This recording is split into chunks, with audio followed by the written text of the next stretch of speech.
బగబగ మండుతూ ఉదయించే సూర్యుడు, ఉత్తేజాన్ని ఉల్లాసాన్ని నింపే వేకువజామున పవనం, కమ్ముకున్న మంచు తెరలను పారదోలే తొలివెచ్చని సూర్యుని కిరణం, యువకుల్లో అగ్గిరాజేసే నిప్పుకణం, మాటల తూటాలు పేల్చే ఫిరంగి కెరటం, సముద్ర అలలపై ఉప్పెనలా పొంగే యువకిషోరుడు, సునామీలా దూసుకొస్తున్న సుగుణాల గుణవంతుడు, ప్రశ్నించే గొంతుకై అందర్నీ ఏకం చేసి ప్రభంజనం సృష్టిస్తాడు నాయకుడు.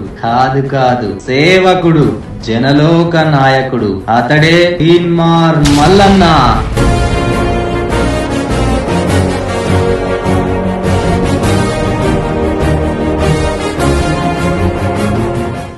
ఒకసారి నేను సెక్రటేరియట్ లో గౌరవ ముఖ్యమంత్రిగా అందరం కూర్చుంటే బీసీల రిజర్వేషన్ మీద నేను మాట్లాడుతూ ఉంటే జానారెడ్డి గారు అక్కడే కూర్చున్నాడు ఆ మీటింగ్ లో. రాహుల్ గాంధీ గారు 42% రిజర్వేషన్ బీసీలకు ఇద్దామని చెప్తే జానారెడ్డి గారు ఏమన్నాడు ఎక్కేనా మీటింగ్ లో, వీళ్ళకి ఇయ్యద్దు స్కిప్ చేద్దామని చెప్పి. కదలమంటున్నది చదువు నేర్చిన నేల నిన్ను పరుగు పరుగునా కాపాడమన్నది సర్కారు బడి నేడు నిన్నుగన్న ఊరిలోనా. కమ్మనైనా పిలుపు అక్షరాల పలుకు గొంతున దాగి ఉన్నా నీ భవిష్యత్తు